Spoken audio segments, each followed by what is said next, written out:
Matius pasal 15. Kemudian datanglah beberapa orang Farisi dan ahli Taurat dari Yerusalem kepada Yesus dan berkata, "Mengapa murid-muridmu melanggar adat istiadat nenek moyang kita? Mereka tidak membasuh tangan sebelum makan." Tetapi jawab Yesus kepada mereka, "Mengapa kamu pun melanggar perintah Allah demi adat istiadat nenek moyangmu? Sebab Allah berfirman, hormatilah ayahmu dan ibumu. Dan lagi, siapa yang mengutuki ayahnya atau ibunya, pasti dihukum mati. Tetapi kamu berkata, barang siapa berkata kepada bapanya atau kepada ibunya, apa yang ada padaku yang dapat digunakan untuk pemeliharaanmu, sudah digunakan untuk persembahan kepada Allah. Orang itu tidak wajib lagi menghormati bapanya atau ibunya. Dengan demikian, firman Allah kamu nyatakan tidak berlaku demi adat istiadatmu sendiri.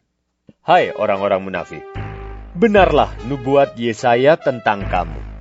Bangsa ini memuliakan aku dengan bibirnya, padahal hatinya jauh daripadaku. Percuma mereka beribadah kepadaku, sedangkan ajaran yang mereka ajarkan ialah perintah manusia." Lalu Yesus memanggil orang banyak dan berkata kepada mereka, "Dengar dan camkanlah. Bukan yang masuk ke dalam mulut yang menajiskan orang, melainkan yang keluar dari mulut, itulah yang menajiskan orang." Maka datanglah murid-muridnya dan bertanya kepadanya, "Engkau tahu bahwa perkataanmu itu telah menjadi batu sandungan bagi orang-orang Farisi?" Jawab Yesus, "Setiap tanaman yang tidak ditanam oleh Bapa-Ku yang di sorga akan dicabut dengan akar-akarnya. Biarkanlah mereka itu. Mereka orang buta yang menuntun orang buta. Jika orang buta menuntun orang buta, pasti keduanya jatuh ke dalam lubang." Lalu Petrus berkata kepadanya, "Jelaskanlah perumpamaan itu kepada kami." Jawab Yesus, "Kamu pun masih belum dapat memahaminya?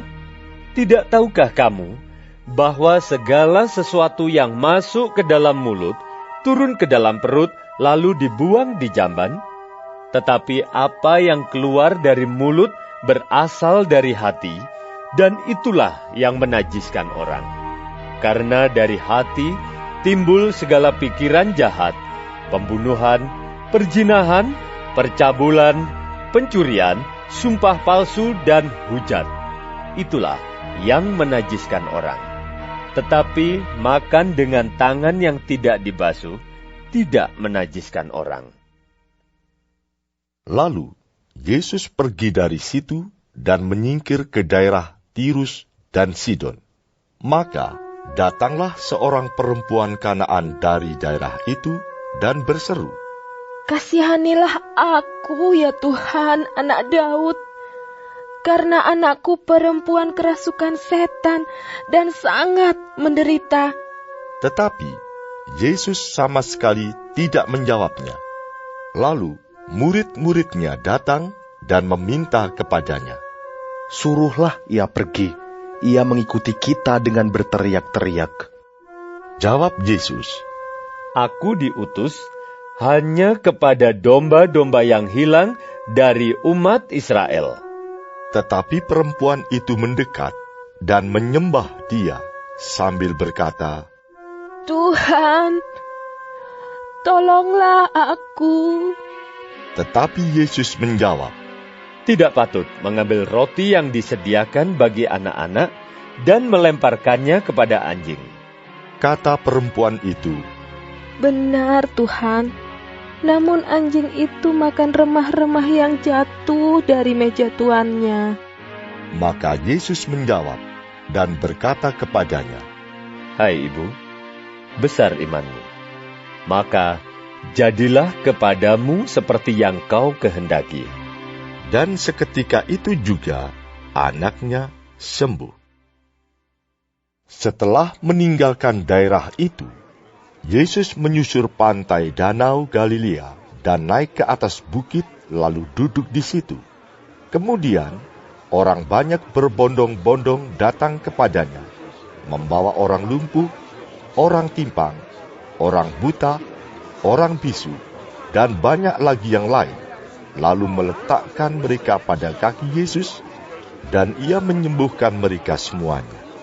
Maka takjublah orang banyak itu melihat orang bisu berkata-kata, orang timpang sembuh, orang lumpuh berjalan, orang buta melihat, dan mereka memuliakan Allah Israel.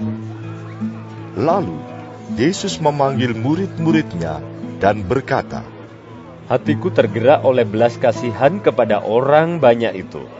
Sudah 3 hari mereka mengikuti aku, dan mereka tidak mempunyai makanan. Aku tidak mau menyuruh mereka pulang dengan lapar. Nanti mereka pingsan di jalan. Kata murid-muridnya kepadanya, Bagaimana di tempat sunyi ini, kita mendapat roti untuk mengenyangkan orang banyak yang begitu besar jumlahnya? Kata Yesus kepada mereka, Berapa roti ada padamu? 7. Jawab mereka. Dan ada lagi beberapa ikan kecil. Lalu Yesus menyuruh orang banyak itu duduk di tanah. Sesudah itu, ia mengambil 7 roti dan ikan-ikan itu, mengucap syukur, memecah-mecahkannya, dan memberikannya kepada murid-muridnya. Lalu murid-muridnya memberikannya pula kepada orang banyak, dan mereka semuanya makan sampai kenyang. Kemudian, orang mengumpulkan potongan-potongan roti yang sisa, 7 bakul penuh. Yang ikut makan ialah 4.000 laki-laki, tidak termasuk perempuan dan anak-anak. Lalu Yesus menyuruh orang banyak itu pulang. Ia naik perahu dan bertolak ke daerah Magadan.